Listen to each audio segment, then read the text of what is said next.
It was 1983. I was 11 years old, diehard Penn State fan. The year before, Penn State had won the national championship. Now, some people in this room might disagree with that. But for me, they had won the national championship. And my father, my dad's a teacher and minister, and we were living in New York City.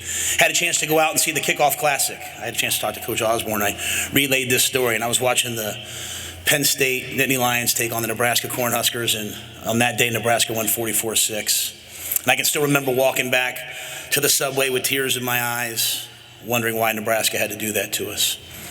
I fast forward to 1994 and walked on at Penn State and found a way to find some ways to get on the team and play. And we had an undefeated season in the Big Ten, beat Oregon 38-6. And Nebraska went out and played the University of Miami and beat them. And once again, there were tears in my eyes as we finished without a national championship, and Nebraska did. And then I think about last Saturday morning, and my wife, Trev talked about grinders. Just so everybody knows who my wife, Julie, is. My wife, Julie, woke up yesterday morning at 6 a.m., put 3 dogs, 3 kids in a Sprinter van, drove 12 hours back to Charlotte, got there at 11 o'clock, ironed the kids' clothes till 12:30, was up at 4, and she's here smiling. She's a grinder. She's the best. And the University of Nebraska, that once brought tears to my eyes when I was 11, once brought tears to my eyes when I was in college, it brought tears to my wife's eyes.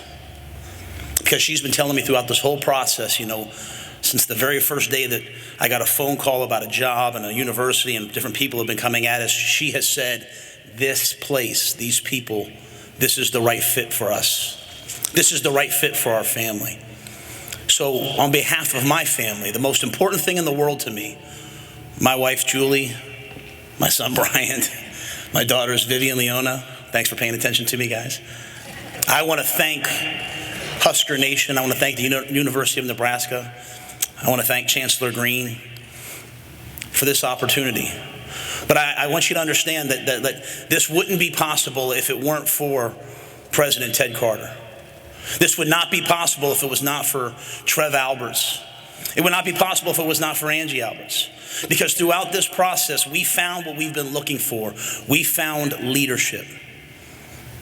We found alignment. Like how do you put numbers like this up on the wall? How do you have the great seasons? How do you have 5 national championships? You need leadership and you need alignment. And I've learned that lesson. I've learned that no matter how fertile the seed is, man, it's got to be in great soil for the plant to grow. I could have taken a year off. Some people might think that, my wife was tired of me after 6 weeks. And while that might be a little bit true, that's not why I'm here today. I'm here today because as I talked to Trev, the passion for football was reborn inside me. The passion for young people was reborn inside of me. When we came to Lincoln, and we snuck into Lincoln, and we drove around, we said, you know what, this is a place that's committed to greatness. This is a place that's committed. Look at this facility that's committed to player development. These are people that love their university, that love their state, and love their football team. So as people ask me why, I am here because this is the right fit. It's the right time. And if I have one message for you, we can absolutely do it. We can absolutely get the University of Nebraska and University of Nebraska football exactly where it's supposed to be. It will be hard. It may take time, but it will be done. So thank you, Trev. Thank you, President Carter, for setting a vision for us that made us decide to call this home. I want to echo what Trev said. I thought it was awesome watching the team on Friday play against Iowa, and I'm sitting there watching it and trying to figure out, hey, is this going to be the team that I coach next year? Coach Joseph and his staff just showing tremendous leadership. The players on that team, I've had a chance to meet the team, talk to some guys, just showing the leadership to keep that team together. And again, that's what I hope that I bring.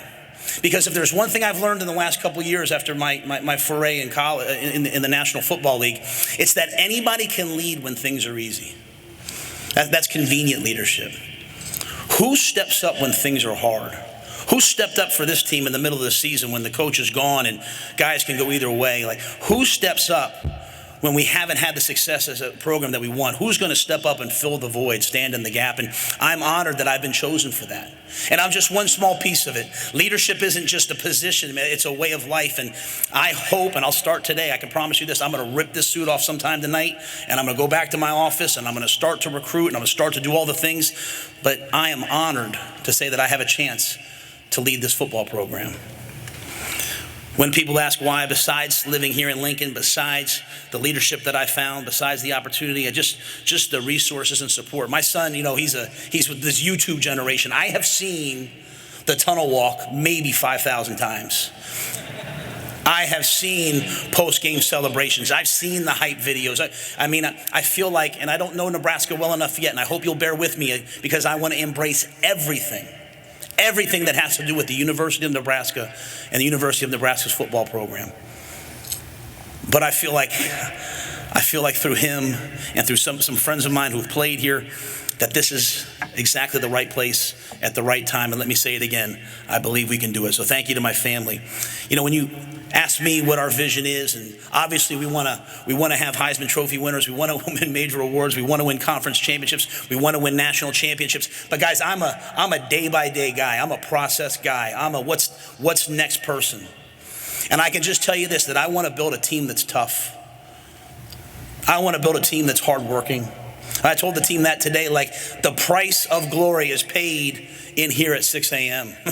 The price of glory is paid on the recruiting trail. Like, we are going to work harder, I can't say than anybody else, but harder than we've ever asked ourselves to work, because this is gonna be hard. You can't win 3 games and then win 4 games and then just come to work excited about just, hey, what's gonna happen next? So we have to have a plan, and that plan involves working harder than the next man. We're going to build a team that's tough. We're going to build a team that's hardworking. We're going to compete at everything that we do. There's not a game that I expect to ever walk into where we don't expect to win.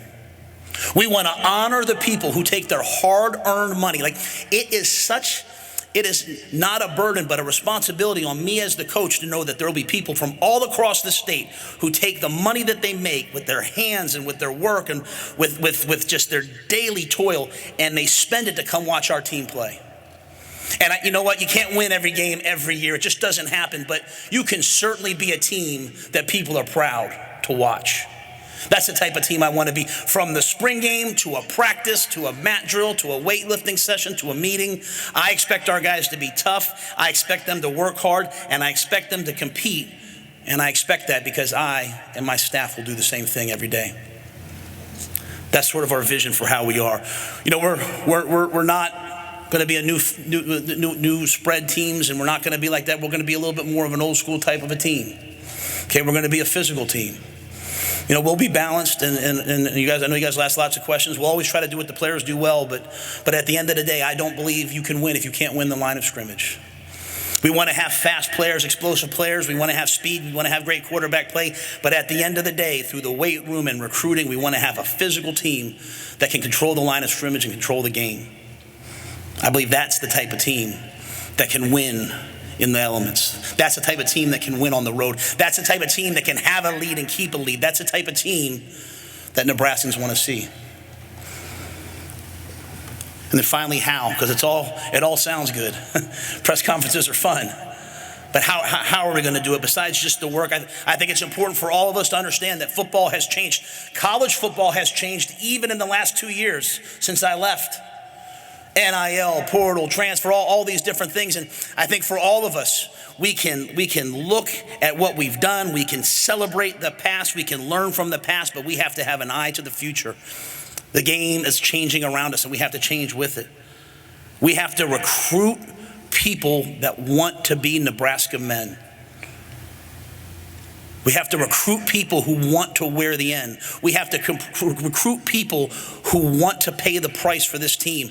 Yeah, while I know that there's some salary stuff now, we can this guy can get this guy can get that, and we'll be involved in all of that because we want to bring the best players here. But at the end of the day, I want players who want to come here, who want to not just graduate, they want to be educated. They want to take advantage of this opportunity to change their lives in the classroom, to change their lives through education. I want to bring players here, and I want to have a program that impacts the community. That when you see a Nebraska football player, you know that wherever you are is better for them having been there. that they will always leave a place better than they found it. I want to bring players here who make the campus community better. Like you're not going to see me and my family hanging out. Like you're going to see us at the local diner. You're going to see us at the Salt Lake. That's who we are. We did not come here to live in seclusion. We want to be a part of this community. We want to be a part of this community, and I want players who want to do the same thing.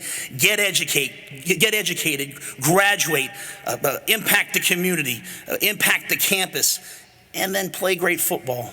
Man, I want guys that want to be pro football players. I've had a chance to coach in the National Football League twice. So many players have left the University of Nebraska and gone on to the NFL. And while talent can get you there, character and integrity and work ethic and professionalism will keep you there. It stinks getting fired. But if there's one great thing that came out of the day that I got the phone call that I was no longer the head coach of the Carolina Panthers, it was all of the players who played for me that are playing in the National Football League or who are going to medical school or going to business school who all said, you know what, Coach, my life is better for having been a part of the program. It's not about me, it's about all the people that touched them. And so as we come here to the University of Nebraska, it is my intent to leave the university a better place for us having been here. It is my intent to make Nebraskans proud, but most importantly, for every player, walk-on or scholarship, young or old, for every player that comes to play for us, that comes to practice in these facilities and sit in these meeting rooms, I want them to look back someday and say, you know what? My professional life, my personal life, my football life, it was all better for having been a Nebraska Cornhusker. I've gotten calls and texts from guys I know who play here, guys that I don't know who play here, and the pride and passion that they all feel for having been here and worn the jersey and been a Cornhusker, I want all the future generations to feel the same. So I will do my utmost best. I will do my utmost best to respect their tradition, respect that honor, and I hope that you guys will trust me to take us to another place, take us into the future. Because it can happen. And as Trev said, the time is now. The time is now. And it's not really just about me, it's really about all of us because we have to be all in. If you want to see something fail, have a bunch of people stand around and wait to see it fail. If you want to see something succeed, everybody, even when you disagree, just move ahead and push ahead. It's going to take everybody who bleeds red to get the Nebraska Cornhuskers to where they're supposed to be. But we will do it, but we'll have to do it together. It's my honor, it's my family's honor. I want to make sure I thank them again. I want to thank my mother and father who couldn't be here, but who are so critical in my life. I want to thank all the players at the Carolina Panthers. I want to thank all the players that played for me at the Baylor Bears. I want to thank all the players who played for me at the Temple Owls. I would not be here in this moment, in this iconic program, if it wasn't for them. And I also want to thank, well, the picture's in the back. Whoever picked that picture of me with the Nebraska red, that's got to be at least 10 or 12 years ago. And I don't look that good anymore. So I want to thank that person. I'll just finish with this. As we went through this process and there were bumps and hurdles and Trev had to overcome some things, contractually, and there were a lot of forces at work. Anytime things got difficult, my wife would look at me and she'd say, Admiral. She'd look at me and she'd say, Trev, trust the people. I trust them. I'm just so grateful that they trust me. Thank you so much.